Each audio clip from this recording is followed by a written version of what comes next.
2025 भर्तियों का वर्ष आज ही सुनिश्चित करें अपना सिलेक्शन और डाउनलोड करें तैयारी कर लो ऐप। नमस्कार, एजुकेशन नगरी में आपका स्वागत है और मैं हूं आपके साथ विनीत।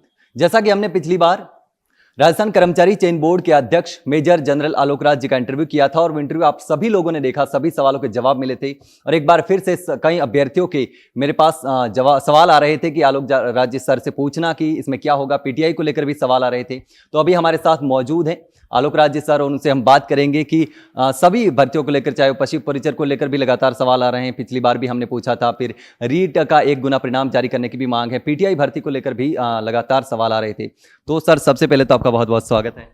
जय हिंद, नमस्ते। आपके माध्यम से सभी दर्शकों को, युवाओं को मेरा नमस्कार। जय हिंद। सर, पीटीआई भर्ती में लगातार कार्रवाई भी हो रही है, जिन्होंने फर्जी तरीके से नौकरी हासिल की थी, तो उसमें अभी क्या चल रहा है, किस तरीके से कार्रवाई हो रही है? अभी एक हमको रिजल्ट निकालना है, कोई बचा हुआ कुछ अभ्यर्थियों का, तो हमारा प्रयास है कि उसको आजकल में रिजल्ट को निकाल दिया जाए और यदि किसी वजह से वो आज या कल में नहीं निकल पाया तो हम प्रयास करेंगे अगले हफ्ते उसको निकाल दिया जाए। और दूसरा सवाल, जो बच्चे लगे हुए हैं उसके बारे में मैं कुछ बोलना उचित नहीं समझूंगा, क्योंकि मैं समझता हूं कि शिक्षा विभाग उस पर कोई जो भी निर्णय लेगा उसके अनुसार ही कार्रवाई होगी। और मुझे उम्मीद है कि जो अभ्यर्थी गलत लगे हुए हैं, जो कि फर्जी डिग्री लेकर, फर्जी सर्टिफिकेट लेकर लगे हुए हैं, वो शीघ्र ही बाहर आएंगे, लेकिन उनके स्थान पर दूसरे बच्चे अंदर जा पाएंगे, इसके बारे में मैं कहना उचित नहीं समझता। मुझे लगता है कि शायद उसके अंदर कोई टेक्निकल इशू होगा, क्योंकि जब कोई अभ्यर्थी ज्वाइन कर लेता है तो उसको ज्वाइन ही माना जाता है, चाहे वो फर्जी अभ्यर्थी लगा हो चाहे कुछ भी लगा हो, और उसके बाद में वो जो सीट होती है वो बैकलॉग में चली जाती है। तो मैं प्रयास करूँगा, अभी तो पता नहीं भर्ती के लिए हो पाएगा, लेकिन मेरा ऐसा प्रयास होगा आगे किसी भर्ती के अंदर यदि ऐसे अभ्यर्थी लगते हैं और जो किसी वजह से छोड़ देते हैं, या तो वो दूसरी जॉब में चले जाते हैं या वो किसी वजह से उनको निकलना पड़ जाता है, तो वो सीट बैकलॉग में ना जाए, इसके लिए मैं प्रयासरत हूँ। कर्मचारी चयन बोर्ड भी इसमें कोशिश कर रहा है कि ऐसा कुछ नियम बने, और कितना वक्त लगेगा नहीं बोल सकता, लेकिन मैं चाहूँगा कि आगे से इसमें कमी आए और ऐसी दिक्कत ना आए। भर्ती में वंचित योग्य जो अभ्यर्थी हैं, जो फर्जी अभ्यर्थियों की वजह से नौकरी नहीं लग पाए हैं, तो उनका फिर इसमें क्या होने वाला है आगे, क्या आप कर रहे हैं कोशिशें? हाँ, वही मैंने बताया कि जो अभ्यर्थी लग चुके हैं और जब वो निकलेंगे तो वो सीट खाली हो जाएगी। अब उस सीट को जॉइनी सीट माना जाएगा, और जो जॉइनी सीट का नियम होता है वो ये होता है कि वो जो सीट होती है वो बैकलॉग में चली जाती है, तो उनकी जगह पर वंचित योग्य अभ्यर्थी नहीं लग पाएंगे अभी के हिसाब से जो नियम है। लेकिन उसके बाद में सरकार उस पर क्या निर्णय लेती है मुझे नहीं बोलना उचित रहेगा, तो जैसे ही जो सरकार उस पर निर्णय लेगी वो बताया जाएगा, मगर फिलहाल के हिसाब से नियम के अनुसार शायद वहाँ पर वंचित योग्य अभ्यर्थी नहीं जा पाएंगे। रीट लेवल 2 में जो 1 गुना परिणाम है, उसको लेकर लगातार मांग चल रही है। आज भी अभ्यर्थी आपके पास आए थे, अभी नीचे जो लगातार मांग कर रहे थे कि जल्दी से जल्दी जारी किया जाए, तो उसमें क्या फिर इशू आ रहा है? जो अभ्यर्थी मेरे पास आए थे रीट लेवल 2 के, जो कि चयनित नहीं है लेकिन अभी वो मेरिट में आ रहे हैं, तो वो चाह रहे हैं कि हम 1 गुना परिणाम जारी कर दें। तो उनको मैंने यही बताया, मैंने बताया कि यदि हम 1 गुना परिणाम जारी करते हैं तो उसके अंदर बहुत ही कम बच्चे ऊपर लग पाएंगे, क्योंकि काफ़ी सारे बच्चे जो लगे हुए हैं, चयनित अभ्यर्थी हैं, उन्होंने स्टे लिया हुआ है और उनको निकाला जा नहीं सकता है। अब उनको निकाला जा नहीं सकता, उनकी जगह पर हम दूसरे अभ्यर्थी यहाँ से अभिषेक से करके नहीं भेज सकते हैं, तो सिर्फ जो खाली सीट बची हुई हैं वहाँ पर अभिषेक से करके हम भेज सकते हैं, तो वो काफ़ी कम सीट होंगी और उससे फिर परेशानी दूसरी खड़ी हो जाएगी, वो काफ़ी उलझ जाएगा केस, और फिर उसके बाद में एक लंबी लीगल बैटल चल सकती है, जिससे मैं समझता हूँ कि काफ़ी टाइम लगेगा और दिक्कतें पेश आएंगी। तो मेरा प्रयास है, हमारा प्रयास है कि हम कोशिश कर रहे हैं कि जितना जल्दी हो सके हम सरकार को इसका पूरा रिजल्ट बता दें, और उसके बाद सरकार यदि सरकार का रुख सकारात्मक है, यदि सरकार को लगे कि वो उनके पास कोई ऐसी लीगल बाइंडिंग नहीं है और वो एक शैडो पोस्ट क्रिएट कर सकते हैं चयनित लोगों के लिए, तो मैं समझता हूँ कि ये थोड़ा सा टाइम थोड़ा लग सकता है, मगर एक सुलझा हुआ और एक इजी सोल्यूशन रहेगा। मगर ये कहना कि हम रिजल्ट कब निकालेंगे वन टाइम, या ये कब हम सरकार को दे पाएंगे, वो करेक्ट नहीं होगा। मेरा प्रयास है कि अगले महीने में सारी डिटेल्स सरकार को दे दी जाए, उसके बाद सरकार जो भी वक्त लगाए, जैसा भी सरकार को लगे उचित, और यदि सरकार को नहीं लगेगा, हमको लगेगा कि डिले बहुत ज़्यादा हो रहा है, तो फिर हम कुछ महीने के अंदर फिर हम वन टाइम रिजल्ट जारी कर देंगे, और फिर उसके बाद जो भी लीगल बैटल चलेगी वो चलेगी, उसका हम कुछ नहीं कर पाएंगे। लेकिन मैं समझता हूँ कि जो बच्चे जिनका बच्चों का रिजल्ट रिवाइज हुआ है उनको तो नौकरी पर लगना ही पड़ेगा, क्योंकि जब रिजल्ट रिवाइज हो गया तो मेरिट चेंज हो गई। मेरिट चेंज हो गई तो उन बच्चों को आगे जाना ही पड़ेगा। उनको अपन उनके साथ अन्याय नहीं कर सकते, उनको नौकरी मिलनी ही चाहिए।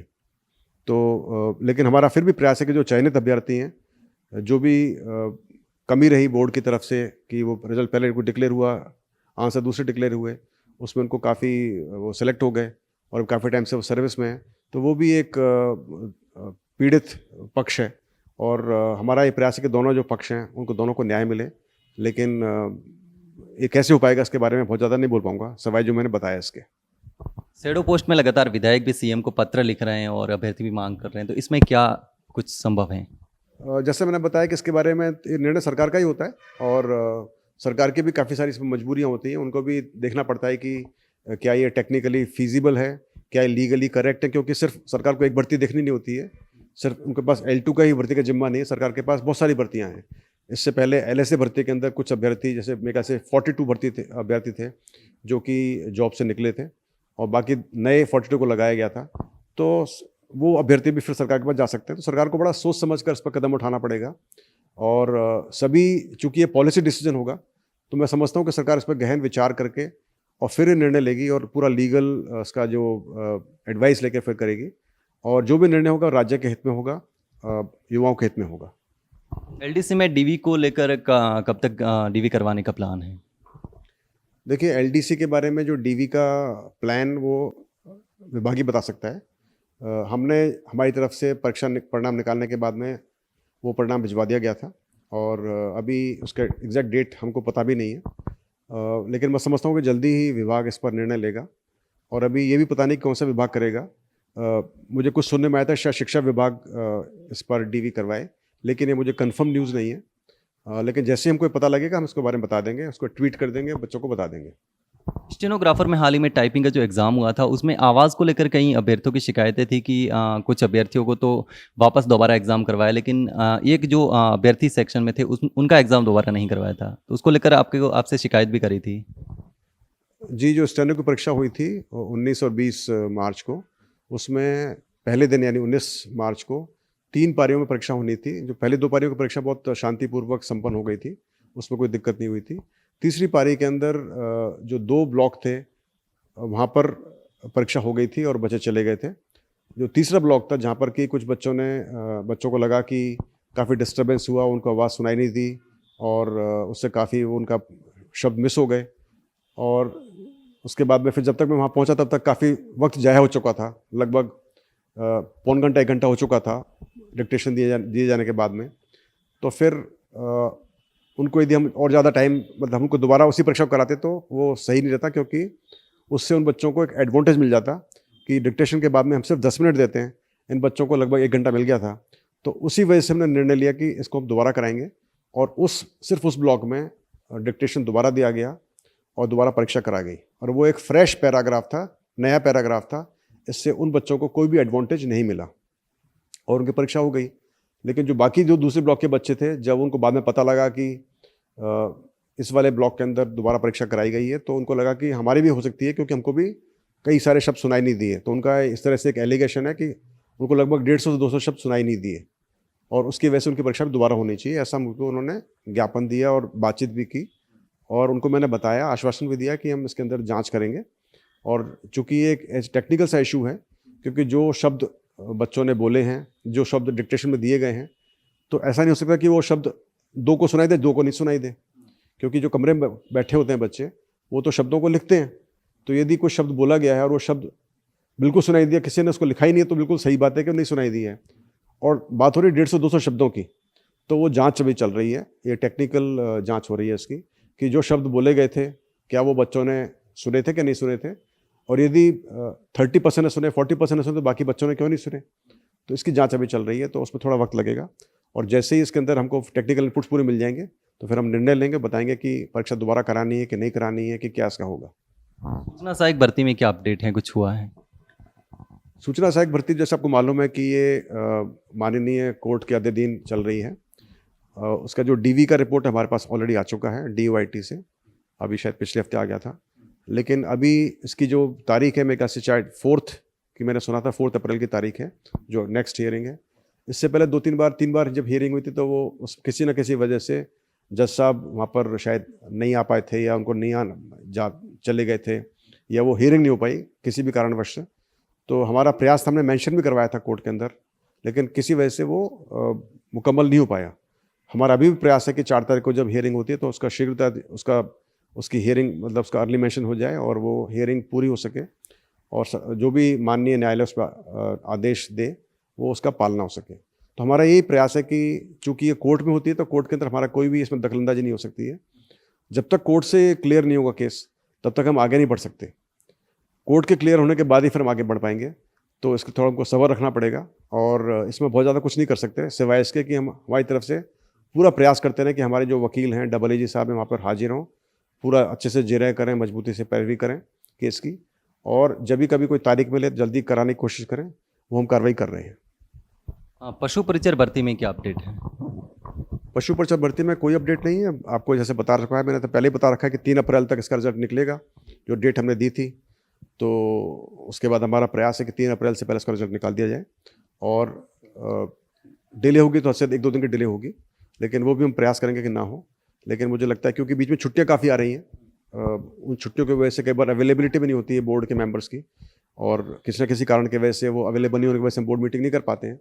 तो लेकिन हमारा प्रयास है कि हम जो दी हुई तारीख है 3, उसके with in 24 hours 48 hours per result निकाल दें। और ये संभावित डेट्स होती हैं, जो डेट हम देते हैं संभावित डेट होती है। फिर भी हम प्रयास करते हैं कि उन डेट से पहले और या उसके आसपास रिजल्ट निकल जाए। कौन से परिणाम अटक रहे हैं जिनको अभी आप जल्द निकालने की प्रयास कर रहे हैं निकलने वाले कुछ समय में? आपने सारे परिणाम बता दिए, आपने सब पूछ लिया मुझसे। आपको कोई स्पेसिफिक क्वेश्चन पूछ सकते हैं मेरे से आप। चतुर्थ श्रेणी भर्ती के जो आवेदन हैं वो शुरू हो चुके हैं और लगातार लाखों अभ्यर्थियों ने कुछ 5 दिन में आवेदन भी कर चुके हैं, लगभग 3 लाख अभ्यर्थी में। तो इसमें जीके के वेटेज को लेकर कोई अपडेट है? हो सकता है, नहीं हो सकता है, किस लेवल पर है, क्या कुछ है? देखिए, मैं पहले भी इसके बारे में बता चुका हूँ कि जो परीक्षा के नियम होते हैं, भर्ती के नियम होते हैं, वो जो संबंधित विभाग है उसको बना के भेजता है हमारे पास। सिलेबस क्या हो, ये सब उन्हीं की सोच होती है कि वो सिलेबस कैसे बनाते हैं, जिस तरह की उनको कर्मियों की आवश्यकता है। यदि वो कर्मी ने सिर्फ 4th क्लास का काम करना है तो उसके हिसाब से सिलेबस बनेगा। यदि वो कर्मी को आगे पदोन्नति करके उन्होंने क्लर्क बनाना है, LDC बनाना है, उस हिसाब से सिलेबस बनेगा। तो विभाग ही डिसाइड करता है कि किस तरह का उनको कर्मी चाहिए, उसके पास क्या नॉलेज होनी चाहिए, क्या कॉम्पिटेंस होनी चाहिए। तो इसका निर्णय विभाग करता है, कर्मचारी चयन बोर्ड नहीं करता है। यदि कभी कभी किसी हालात में विभाग हमको बोलता है कि भाई इसका सिलेबस कर्मचारी चयन बोर्ड बनाएगा, तो हम उसको बना के दे देते हैं। लेकिन चतुर्थ श्रेणी कर्मचारी का जो सिलेबस है उसका क्या सिलेबस हो का निर्णय विभाग ही करेगा, हम नहीं कर पाएंगे। और अभी हमारे पास इसका कोई भी लेटर या कोई सूचना या कोई कुछ भी इन्फॉर्मेशन नहीं है चेंज करने की। और अभी मुझे लगता है कि यदि अगले 15 दिन 20 दिन में ऐसा कुछ चेंज हमारे पास नहीं आया तो हमारे पास कोई चारा नहीं बचेगा, बल्कि इसको हम तैयारी करना शुरू कर देंगे, क्योंकि हमारे को भी वक्त चाहिए होता है परीक्षा के पेपर बनाने के लिए। तो मुझे लगता है कि यदि हमको 15 अप्रैल तक इसके बारे में कोई भी सूचना नहीं आई तो फिर ये बहुत देर हो जाएगी और हम उसका कोई चेंज नहीं कर पाएंगे।